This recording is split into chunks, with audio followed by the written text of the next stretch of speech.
네, 우리가 오늘도 함께 가슴에 손을 올리고 선포하며 나갔으면 좋겠습니다. 하나님의 사랑이 우리를 채우십니다. 하나님의 사랑이 우리를 채우십니다. 우리는 그 사랑을 이루어갑니다. 우리는 그 사랑을 이루어갑니다. 그 사랑으로 우리는 서로를 세워갑니다. 그 사랑으로 우리는 서로를 세워갑니다. 아멘. 매주 하고 있는 고백이지만 이 고백대로 살아가는 우리 채움 이름 세움 될 수 있기를 소망합니다. 우리는 지난 주일까지 대림절을 보내면서 기다림에 대한 말씀을 함께 나누었습니다. 지난 주에는 기다림의 시간 가운데에서도 하나님께서 우리 가운데 주신 약속의 말씀을 품고 성령님께 이끌리는 순종을 하는 가운데 기다림의 시간을 보내어야 된다라고 말씀드렸었습니다. 그리고 지난 주 중에 성탄절을 보내었습니다. 이제 성탄절이 지났으니 기다림에 대한 설교를 하지 않겠다라고 생각하셨을지 모르겠지만 우리의 기다림은 계속되어야만 하기에 오늘도 기다림에 대한 말씀을 함께 나누고자 합니다. 특별히 오늘은 2025년의 마지막 주일인데요. 올 한 해가 이제 단 3일밖에 남지 않았습니다. 올 한 해도 여러분들 각자 삶의 자리 가운데에서 열심히 하나님을 예배하고 또 각자의 삶의 자리를 살아내시느라 참 수고가 많으셨던 것 같습니다. 지난 주 중에 우리가 성탄절을 보내고 이제는 성탄 장식을 치워버리고 아직 강대상에 좀 남아있긴 하지만 우리의 삶의 모습 가운데에서 기다림을 끝내려는 모습들이 참 많이 있는 것 같습니다. 하지만 오늘 본문은 우리 가운데 분명한 한 가지 사실을 이야기해주고 있습니다.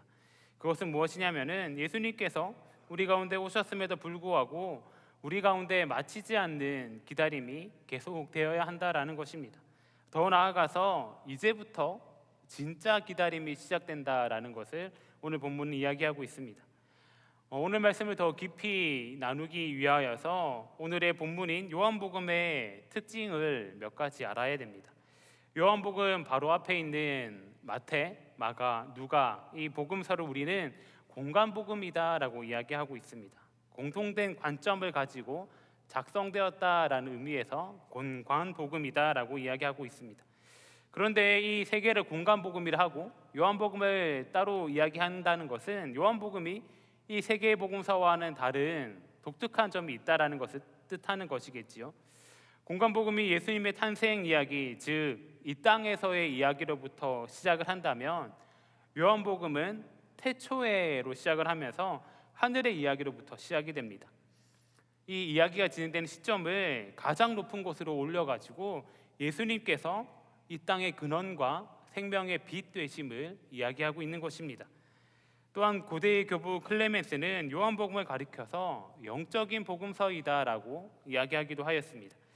공간복음에서 예수님께서 어떤 사역을 하셨는가에 집중해서 이제 복음서가 기록되어 있다면 요한복음에서는 예수님께서 하셨던 사역이 우리 가운데 어떤 의미가 있는가에 대해서 이야기하고 있습니다. 오늘 말씀에서도 복음서의 시작임에도 불구하고 예수님의 구유에 대한 이야기는 없고 말씀과 빛에 대한 이야기만 있습니다. 이를 통하여서 우리 가운데 오신 예수님께서 이 땅 가운데에서 어떤 의미가 있는지를 이야기하고 있는 것이지요. 그리고 또 요한복음의 또 다른 강조점 하나는 이 땅에서 우리가 영생을 누려야 된다라는 것을 강조한다라는 것입니다. 요한복음에서 주로 강조하는 바는 믿는 자는 이미 영생을 얻었다입니다. 장차 올 하나님 나라를 이야기하는 것이 아니라 이미 우리 가운데 영생이 임하여 있다라는 것을 강조하고 있습니다. 이것을 기다림과 연결하여 생각해 본다면 기다림이 먼 미래에 일어날 막연한 것을 그저 기다리는 것이 아니라 지금 내 곁에 오신 예수님, 이미 내 곁에 와서 함께하고 계신 그 예수님과 함께하는 시간, 함께하는 기쁨을 누려야 된다라는 것을 강조하고 있다라는 것이지요. 그 예수님께서 우리 삶에 어떻게 임하셨는지를 요한복음은 잘 설명하고 있습니다. 요한복음 1장 1절은 이렇게 시작하는데요. 태초에 말씀이 계시니라. 이 말씀이 하나님과 함께 계셨으니 이 말씀은 곧 하나님이시니라. 여기에서 말씀으로 번역된 헬라어 단어 로고스는 이 요한이 만들어낸 개념이 아니라 요한의 훨씬 이전부터 고대 그리스 철학자들이 만들어낸 개념인데요. 주로 이런 것을 의미한다고 합니다. 우주 만물을 관통하는 영원하고 보편적인 법칙이자 이성, 혹은 우주 전체에 스며들어 생명을 불어넣고 지배하는 신성한 이성 또는 자연 법칙, 등을 로고스라고 표현했다라고 합니다. 즉 우주 전체의 질서와 원리들을 설명할 때 이 로고스라는 단어를 사용하였습니다. 그런데 요한은 그 로고스의 개념을 가져와서 로고스가 예수님이다라고 얘기하고 있습니다. 즉 우주를 만드신 주인 되시는 분이 다른 것에 있는 것이 아니라 예수님이심을 분명하게 이야기하고 있는 것이죠. 3절 말씀에서도 만물이 그로 말미암아 지은 바 되었으니 지은 것이 하나도 그가 없이는 된 것이 없느니라 라고 이야기하는 것을 볼 때에 모든 우주 만물이 예수님으로 말미암아 지어졌다라는 것을 우리는 함께 고백할 수 있습니다. 4절 말씀에서도 이렇게 이야기하고 있는데요, 그 안에 생명이 있었으니 이 생명은 사람들의 빛이라. 아멘. 말씀 안에, 즉 예수 그리스도 안에 생명이 있음을 분명하게 이야기하고 있습니다. 요한이 말하고 있는 이 의미가 우리 기독교, 그리스도교가 가지는 다른 종교와의 구별되는 본질이다라고 할 수 있습니다. 다른 종교가 아무리 좋은 것을 우리에게 준다라고 할지라도 우리 가운데 생명을 주는 분은 오직 예수 그리스도밖에 없음을 고백하고 있는 것입니다. 이 사실을 우리는 반드시 기억해야만 합니다. 그리고 그 생명 되신 예수 그리스도께서 우리 가운데 또한 사람들의 빛이다라고 고백하고 있습니다. 이렇게 예수님께서 우리의 빛 되심을 고백하며 살아갈 때에 우리가 기억해야 될 것들이 반드시 있고 그 빛을 어떻게 기다려야 되는지 우리가 알 수 있는데요, 우리가 기억해야 될 것 첫 번째는 빛은 어둠 속에서도 멈추지 않는다라는 것입니다. 우리 5절 말씀을 한 목소리로 함께 봉독하겠습니다. 시작. 빛이 어둠에 비치되 어둠이 깨닫지 못하더라. 아멘. 요한이 활동하던 당시에 많은 사람들이 선한 것은 빛으로, 악한 것은 어두움으로 묘사하곤 했습니다. 요한 역시도 이러한 표현을 사용하고 있는데요, 빛을 통해서 예수님께서 어떤 분이신지를 드러내고 있는 것입니다. 또한 요한복음 후반부에 보면은 예수님께서도 예수님 자신을 가리켜서 빛이다라고 표현하시기도 했습니다. 요한복음 8장 12절에서는 이렇게 기록하고 있죠. 예수께서 또 말씀하여 이르시되 나는 세상의 빛이니 나를 따르는 자는 어둠에 다니지 아니하고 생명의 빛을 얻으리라. 아멘. 예수님께서 생명의 빛 되시기 때문에 생명의 힘을 얻는다라는 것입니다.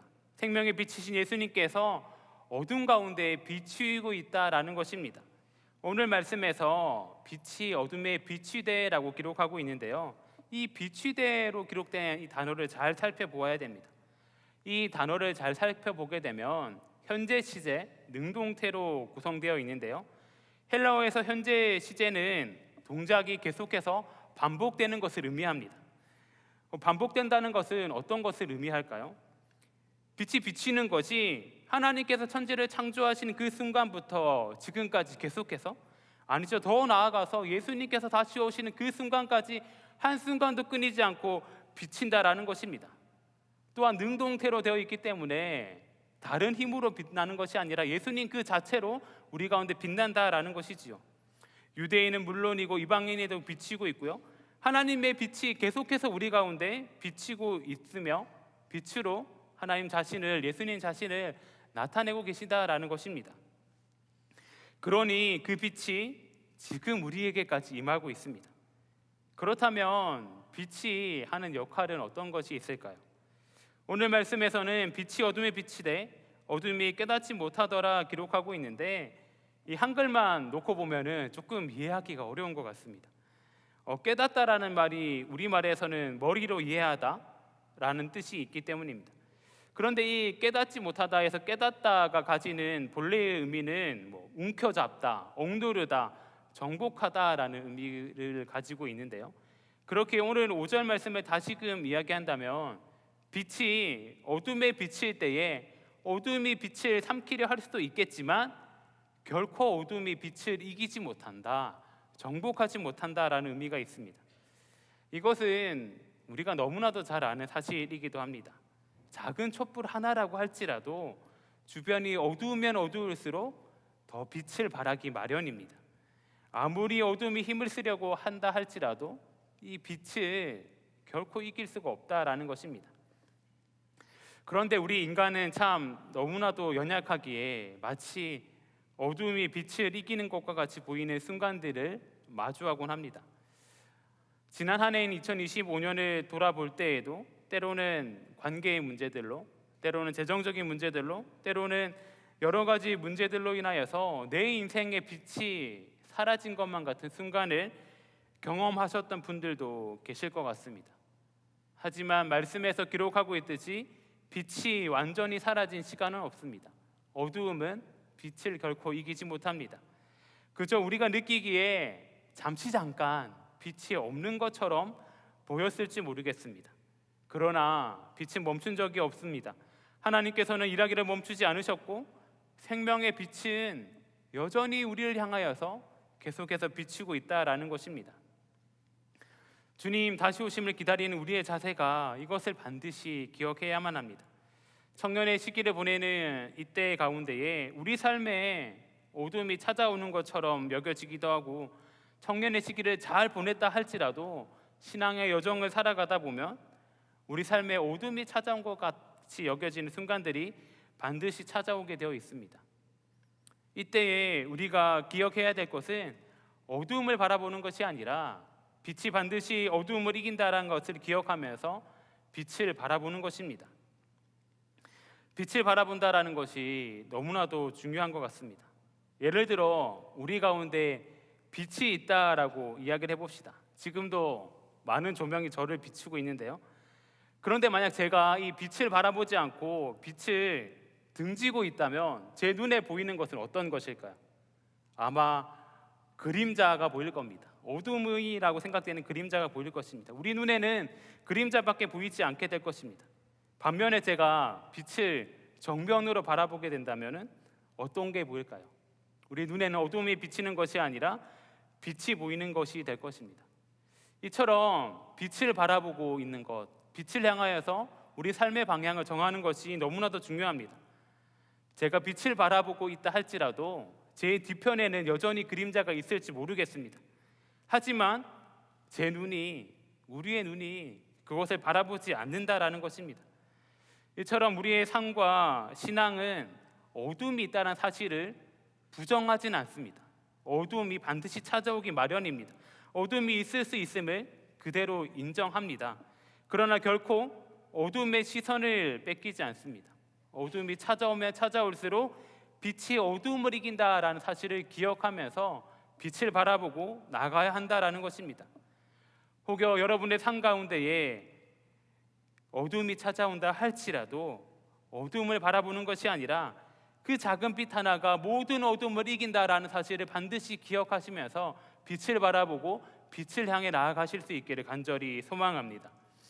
또한 두 번째로 우리가 빛을 기다린다고 할 때에 빛을 향하여서 우리의 마음을 열어야 됩니다. 빛이 모든 사람을 향하여서 비춰지고 있습니다. 그러나 모든 사람들이 그 빛을 누리는 것은 아닙니다. 11절, 12절 말씀에선 이렇게 기록하고 있는데요. 우리 다 함께 말씀을 한 목소리로 봉독하겠습니다. 시작. 자기 땅에 오매 자기 백성이 영접하지 아니하였으나 영접하는 자 곧 그 이름을 믿는 자들에게는 하나님의 자녀가 되는 권세를 주셨으니. 아멘. 예수님께서 우리를 위해 이 땅 가운데 오셨지만 예수님을 영접하지 않는 사람들이 있다라는 것입니다. 사실 예수님 당시 시대만 하더라도 예수님께서 다시 오심, 메시아를 기다리는 사람들이 너무나도 많이 있었습니다. 그리고 자신들은 메시아를 기다리고 있다라고 수없이 입버릇처럼 이야기하였습니다. 그러나 그들의 생각과 그들의 계획대로만 메시아를 기다렸을 뿐입니다. 그렇게 예수님께서, 메시아 되신 예수님께서 이 땅 가운데 오셨음에도 불구하고 메시아 되신 예수님을 알아보지 못하였습니다. 혹여 알아봤을지도 모르겠지만 자신들의 기득권, 자신들의 안락함에 빠져서 빛으로 오신 예수님을 알아보는 것을 포기하였습니다. 2000여 년 전 예수님 당시 사람들만 그러하였을까요? 그렇지 않을 것 같습니다. 우리 또한 성탄절을 보내는 가운데에 기쁘다 구주 오셨네를 큰 소리로 고백하고 외쳤지만 여전히 내 삶 가운데에는 예수님께서 실제 내 삶 가운데 오시는 것을 영접하지 못하고 내 인생의 주인공이 나이다라고 이야기하며 살아가는 사람들이 참 많을지 모르겠습니다. 그렇게 우리는 예수님을 반드시 우리 삶에 영접해야만 합니다. 오늘 말씀에서 영접하다에 사용된 단어가 바로 람바로라는 단어인데요, 이 단어는 적극적으로 손을 뻗어 취하다라는 의미를 가지고 있습니다. 그저 가만히 멍하게 기다리고 있는 것이 아니라 참된 기다림이다라고 하는 것은 내게 다가오신 예수님을 향하여서 적극적으로 마음문을 열고 적극적으로 손을 뻗어서 예수님께서 내 삶의 주인이 되어 주십니다라고 외치는 고백이 있어야 된다라는 것이지요. 영접한다라는 것이 너무나도 중요합니다. 영접한다라는 것을 통해서 그 사람이 어떠한지가 중요하지 않다라는 것을 보여주게 됩니다. 유대인과 이방인의 구별이 중요하지 않고요, 남녀노소 빈부와 기천 모든 것이 아무것도 필요가 없습니다. 그저 그 사람이 어떤 사람이든 간에 예수님을 마음문을 활짝 열고 영접하기만 하면 된다라는 것이지요. 그래서 바울도 이렇게 이야기하였습니다. 로마서 3장 22절인데요. 곧 예수 그리스도를 믿음으로 말미암아 모든 믿는 자에게 미치는 하나님의 은이 차별이 없느니라. 아멘. 예수 그리스도를 믿는 모든 자들에게 차별이 없다라고 얘기하고 있습니다. 유대인들이 이야기하는 것 같이 아브라함의 혈통을 가지고 있다라고 해서 하나님의 은혜를 누리는 것이 아니었습니다. 우리의 죄를 회개하고 예수님께서 우리 삶의 주인 되신다라는 것을 고백하고 예수님을 영접하는 사람만이 하나님의 자녀임을 누릴 수 있다라는 것이지요. 우리가 지난 주 중에 성탄절을 보내었는데 예수님께서 우리를 위해 이 낮고 낮은 땅에 오신 이유가 무엇인가요? 하늘의 높은 곳에 있는 모든 하늘 보좌를 버리고 이 낮고 낮은 땅에 오신 이유가 무엇인가요? 우리 인류의 모든 죄를 사해 주시기 위해서입니다. 예수님께서 우리 모두의 죄를 위하여서 오셨습니다. 그 예수님을 우리가 온전히 알아가고 우리 마음속으로 온전히 영접하기 위해서는 예수님을 우리 마음 가운데 받아들이는 것이 너무나도 중요합니다. 이렇게 우리 마음 가운데 예수님을 받아들이는 것에 대해서 요한계시록에서는 이렇게 기록하고 있습니다. 볼지어다 내가 문 밖에 서서 두드리노니 누구든지 내 음성을 듣고 문을 열면 내가 그에게로 들어가 그와 더불어 먹고 그는 나와 더불어 먹으리라. 아멘. 우리 마음문을 여는 것이 얼마나 중요한지를 기록하고 있습니다. 우리가 마음문을 열고 나아갈 때에 예수님께서 우리 마음 가운데 들어와 주셔서 우리와 함께 더불어 먹고 함께 한다라고 고백하고 있습니다. 이 말씀을 묵상하면서 영국의 화가 윌리엄 홀먼 헌트는 세상의 빛이라는 그림을 그렸습니다. 네, 앞에 보이는 그림인데요, 아마 여러분들께서도 보신 적이 있으실 것입니다. 그리고 이 그림을 보면서 미술사의 신학이라는 책을 쓴 신사빈 작가는 이렇게 설명하였습니다. 달빛이 은은하게 번지는 고즈넉한 밤에 누군가의 집 앞에서 문을 두드리고 계시는 그리스도의 모습이다. 양손의 못자국은 부활한 예수임을 암시하고 있고 천국의 복장은 성스럽고 신비한 분위기를 자아내고 있다. 십자가의 죽음으로 인류의 죄를 대속하신 그리스도께서 부활의 신으로 누군가의 집 앞에 서 계신 것이다. 그런데 가만 살펴보면 문에 손잡이가 없다. 안에서 열어야만 열리는 문이다.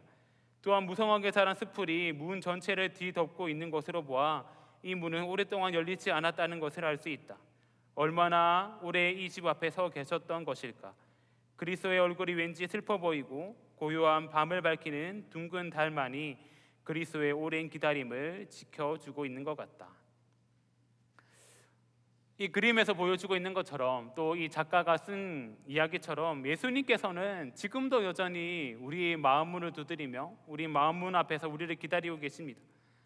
물론 예수님께서는 우리 마음문을 강제로 열고 들어오실 수도 있으신 분이십니다.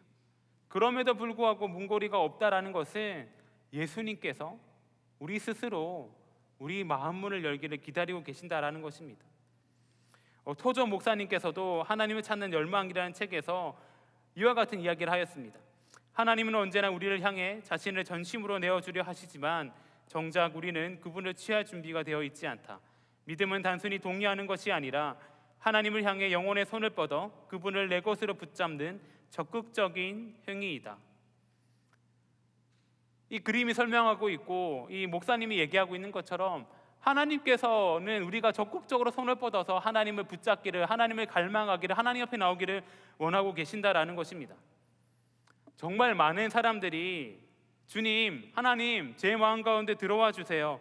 주님께서 내 삶의 주인 되어 주십니다라고 외치면서도 정작 예수님께서 우리 마음 문을 두드리실 때는 마치 내 프라이버시를 침해당할까봐, 내 계획이 틀어질까봐 두려워하며 우리의 마음 문의 문고리를 열지 않는 것 같습니다.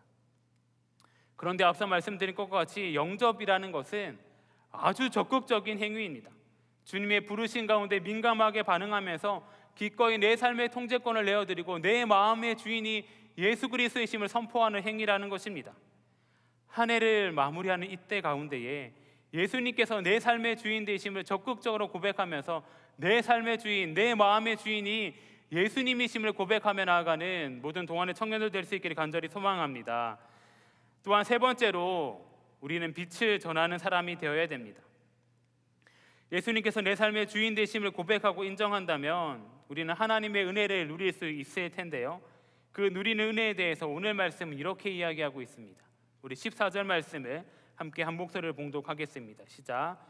말씀이 육신이 되어 우리 가운데에 거하심에 우리가 그의 영광을 보니 아버지의 독생자의 영광이요 은혜와 진리가 충만하더라. 아멘.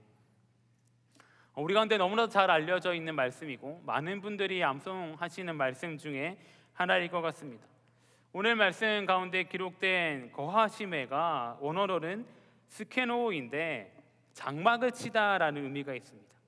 장막이라고 한다면 우리는 쉽게 구약 시대를 떠올릴 수 있을 텐데요, 구약 시대의 이스라엘 백성들이 거친 광야 생활을 지날 때에 하나님께서는 이스라엘 백성들과 멀리 떨어져 있는 곳에 계신 것이 아니었습니다.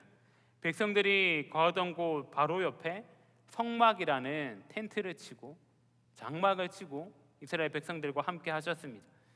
민수기 2장 말씀을 보면 하나님께서 이스라엘 백성들이 광야 생활 가운데 또 그리고 광야 생활 가운데 행진할 때에 어떻게 걸어가야 되는지를 말씀해주고 계신데요, 여호와의 임재의 상징이 가득한 성막이 이스라엘 백성들의 가장 중심에 있고 성막을 중심으로 동서 남북 4개의 방향이 각각 3개의 지파씩 진을 치고 또 행진하였습니다. 그렇기 때문에 이스라엘 백성들은 광야 가운데 있지만 언제나 눈을 들어 보기만 한다면 그들의 중심 가운데에 하나님께서 함께하고 계심을 발견할 수 있었습니다. 그리고 이스라엘 백성들은 여호와의 영광이 그 성막에 임할 때에 행진하였고 그렇지 않을 경우에는 그들의 행진을 멈추었습니다. 하나님의 임재를 늘 보았고 하나님의 임재의 여부에 따라서 그들이 어떻게 행동할지를 정했다라는 것입니다. 출애굽기 말씀에서는 이렇게 기록하고 있습니다. 구름이 성막 위에 떠오를 때에는 이스라엘 자손이 그 모든 행진하는 길에 앞으로 나아갔고 구름이 떠오르지 않을 때에는 떠오르는 날까지 나아가지 아니하였으며. 아멘.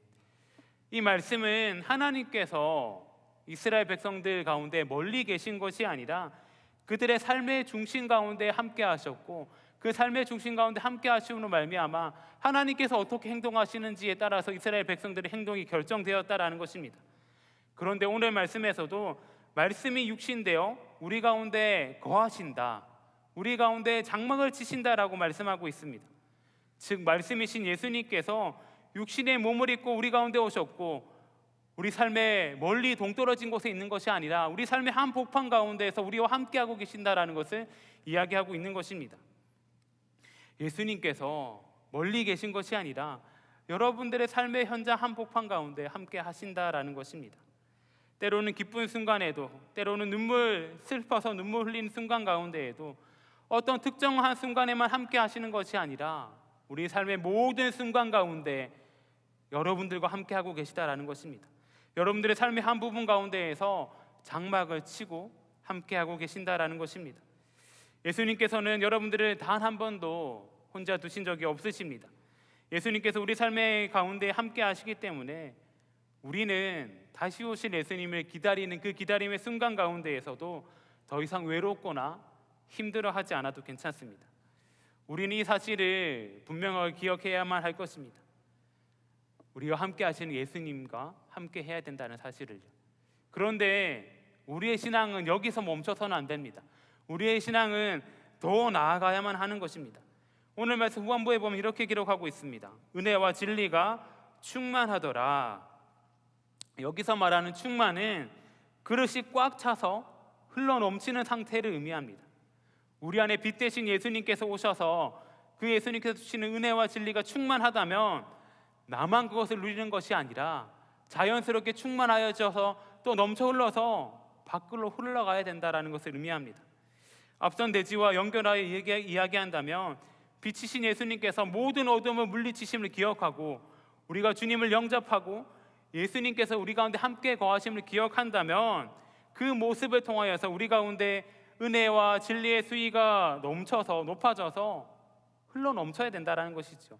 우리 주변 가운데 은혜와 진리가 퍼져나가야 된다는 것입니다. 흘러 넘친다는 것은 여전히 빛이신 주님을 알지 못하는 자들 가운데에 빛이신 예수님을 전하는 삶을 살아야 된다는 것입니다. 빛 대신 예수님을 전하는 삶을 이 자리에 함께하고 계신 모든 분들께서 살아갈 수 있기를 간절히 소망합니다. 사랑하는 동안의 청년 여러분, 이제 말씀을 마무리하고자 합니다. 오늘 요한복음 시작의 말씀을 통하여서 우리가 맞이한 이 빛이 얼마나 거대한 것인지에 대해서 함께 말씀을 나누었습니다. 이 땅에서는 성탄절이 지나면은 트리를 치우고 불을 끄지만 우리에게 성탄절은 1년에 한 번 있는 절기나 이벤트가 아니라 우리를 위해 이 땅 가운데 오신 예수님께서, 세상의 빛이신 예수님께서 우리 인생을 여전히 비추고 있는 현재 진행형 빛이심을 기억하는 의미입니다.